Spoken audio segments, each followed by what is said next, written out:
duit itu, tetap ada berterima kasih. Makanya saya tandain BPBD yang tidak suka berterima kasih ada dua kemungkinan. Satu, kepala BPBD saya minta copot. Yang kedua, anggaran tidak saya alirkan ke sana, minta ke kementerian yang lain. Masih banyak juga. Karena dana kebijakan itu 12,5 triliun berada terserak di seluruh kementerian, 37 kementerian dan lembaga.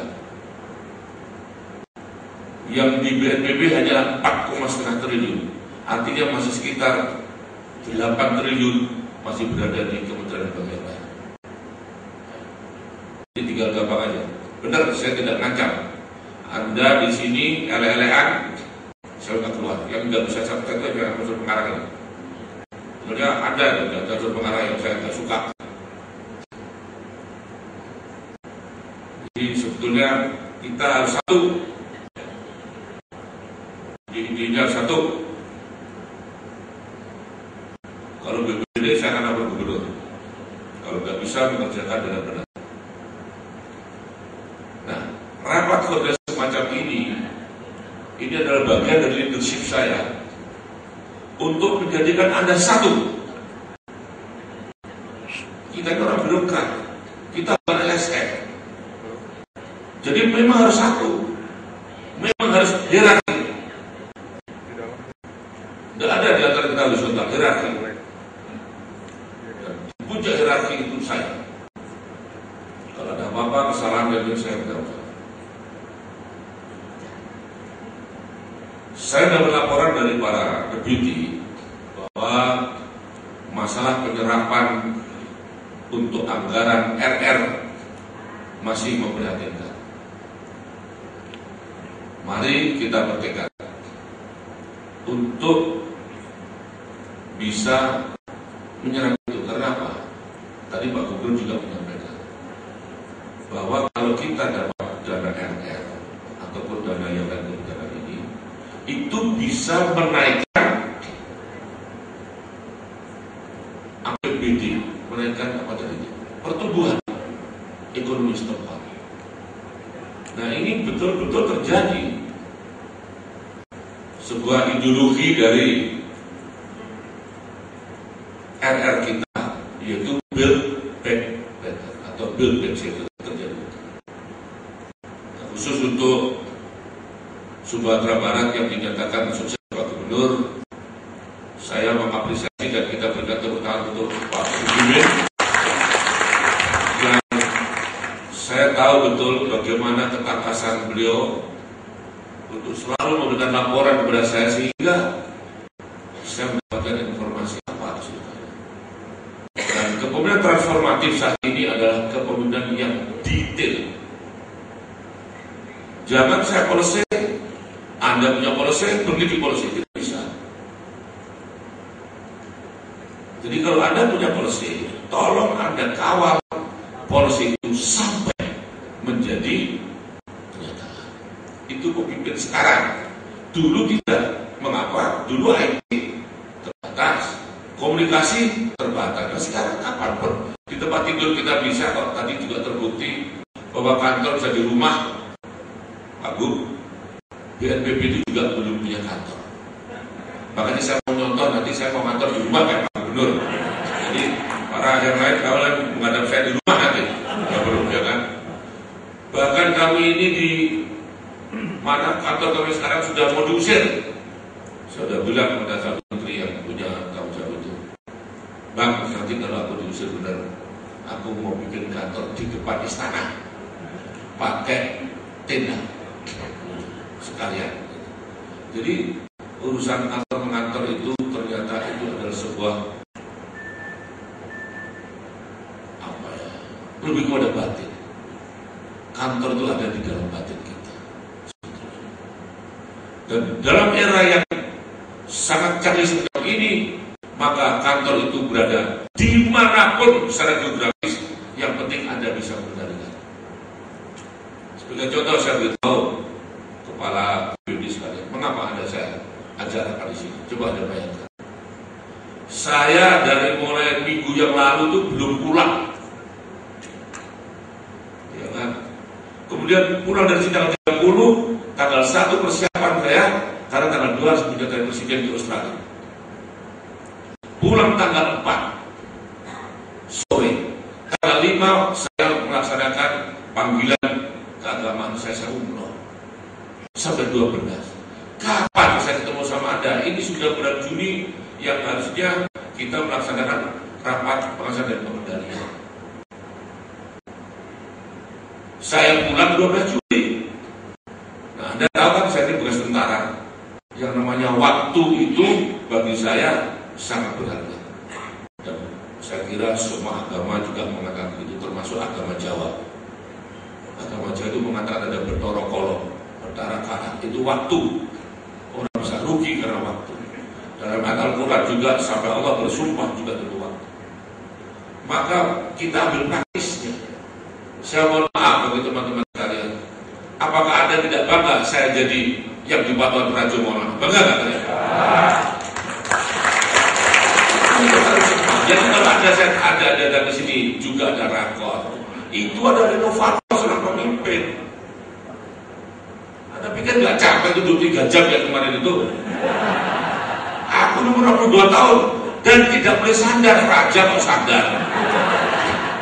Padahal rasanya ingin sandar saya kemarin itu. Lihat gak kemarin saya berdiri aja setengah mati susahnya itu. Nah sekarang saya tidak ingin segera diganti kepala BPB, tapi kalian belum mampu untuk mengganti saya. Jadi terpaksa saya tetap kalau BPB gitu. Nah, jadi rakor ini jangan Anda artikan macam-macam. Yang penting 1 kayuh, 2 3 pulau terlampaui. Ini jadi pandang ya. Itu salah-salah kemarin itu. Sarugu aja itu suargu kemarin ya. Suargu, suragu, ternyata betul sarugu itu. Ya, itu ceritanya. Dan itu selalu kita bekerja seperti itu. Dimanapun kita berada, kita berpikir kantor. Walaupun saya ke Mekah nanti, saya tetap akan berhubungan dengan Pak Islam. Mengapa? Saya tahu jawab. Tidak ada kita waktu awal kita kenalan dulu, tidak pernah ada satu tugas yang mengeliminasi tugas yang lain. Tidak boleh. Saya tidak pernah menerima alasan seperti itu. Kenapa nggak dikerjakan? Bahkan waktu itu saya lagi ke mana? Udah bisa. Itu tugas Anda. Kemana pun sekarang bisa main handphone kok. Kita bisa email kok. Jadi kantor dan sebagainya tadi dikatakan itu berada di hati kita. Dimanapun kita berada. Begitu juga dalam kondisi apapun kita tetap bekerja. Oleh karena itu saya ingin tegaskan bahwa urusan yang di Batuan itu sebetulnya tidak hanya pribadi saya. Karena jangan sampai orang tersapu tsunami justru dalam keadaan antri waktu mau naik ke tempat evakuasi bencana. Sebab TS ini atau shelter vertikal yang akan kita bentuk ini paling tidak tingginya sekitar 15 meter. Anda bayangkan berapa naik ke 15 meter. Itu harus dipikirkan secara teknis. Tanya masyarakat. Yang kedua, bisa memanfaatkan publik apa itu? Fasilitas umum, contohnya masjid. Itu juga tanya, masjid mana yang mau oleh masyarakat dijadikan shelter. Dan seperti apa bentuk bangunan masjidnya yang akan kita tambah. Kita tidak membangun masjid ya, jangan salah tulis BPD Aceh, jangan salah tulis, jangan nanti kamu tulis saya membangun masjid, tidak. BPBD Sumatera Barat ya, tidak membangun masjid. BPBD Bengkulu kok lambat waktu itu, kamu ingat mana kan? Bengkulu ya, itu juga tidak membangun masjid. BPBD Lampung ya. Tetapi masjid-masjid Anda itu akan kita kelilingi dengan shelter itu. Tentu nanti ada secara teknis tim kami akan datang ke sana. Tapi mulai sekarang Anda sudah berpikir ya, saya menginginkan setiap rata-rata 500 radius itu berarti kan besaran 500 meter Itu pun kalau bisa dipersempit lebih bagus. Jumlahnya berapa, lalu kita bikin shelter. Ukurannya 1 meter persegi untuk 3 orang. 1 meter persegi untuk 3 orang. Mengapa? Di situ kita akan berada sekitar 2 jam. Kecuali kalau ada susulan berikutnya. Tapi kita pakai standar yang sekarang. BMKG menyampaikan terjadi tsunami dan mencabut tsunami dalam waktu 2 jam. Jadi kita 1 meter, orang 3 sambil berdoa, sambil kita berpeluk itu. Nah, yang utama adalah pembangunan shelter ini, karena kita akan mengajak masyarakat ikut membangun, maka ada tugas kalian untuk memperhatikan standar bangunannya. Maka SKPD nanti laporkan pada gubernur masing-masing. Untuk membuat ini harus dilibatkan juga dari SKPD PU. Jangan sampai orang tidak percaya, aku nggak mau naik ke sana, takutnya justru naik ke atas itu malah kena tsunami, mati semua. Ya, ini harus kita yakinkan. Masa kita ajak membangun. Harapan saya kira-kira 1 shelter kita pakai unit saja per 2.000 orang 1 shelter. Jadi kalau seperti di Tabib itu bisa dibangun untuk 30.000 orang, itu artinya adalah 15 satuan. Ya, 15 satuan ya. Kalau 2.000 kali 30.000, 15 satuan. Nanti kita buat. Begitu juga fasum lain kayak pasar. Seperti juga rumah sekolah, itu juga kita bangunkan.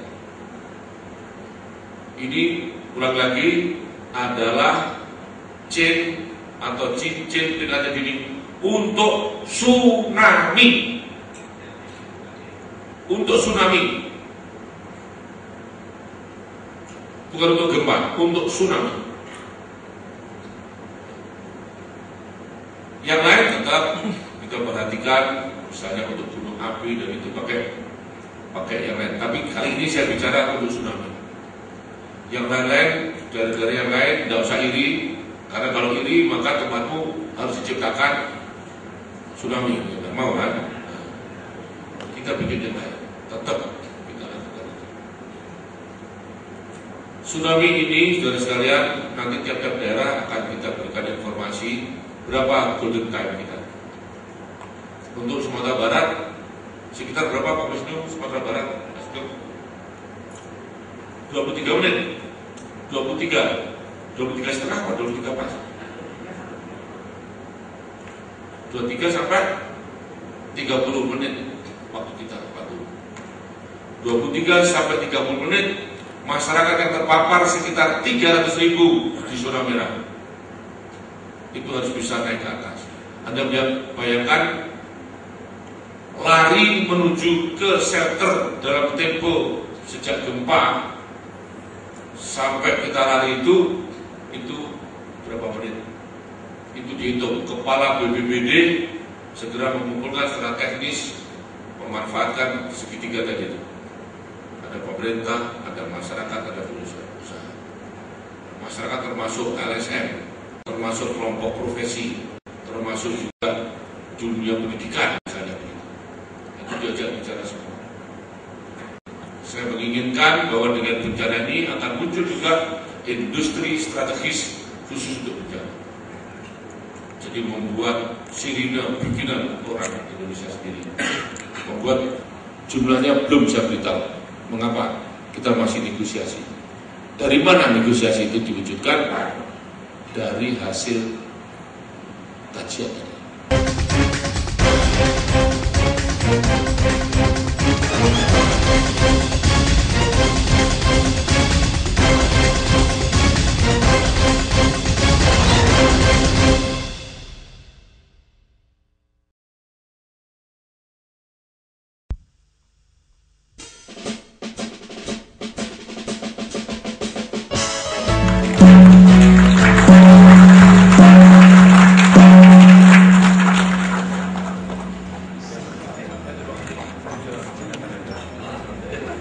kepada Bapak Kepala BNPB.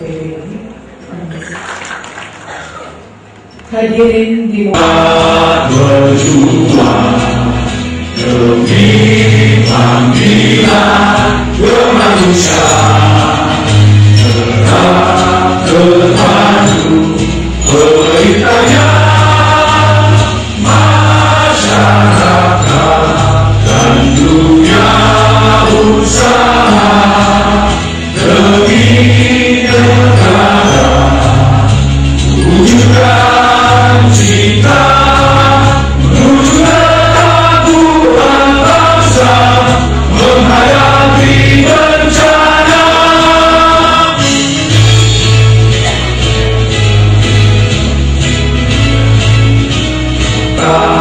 Dan dunia usaha demi negara menghadapi bencana.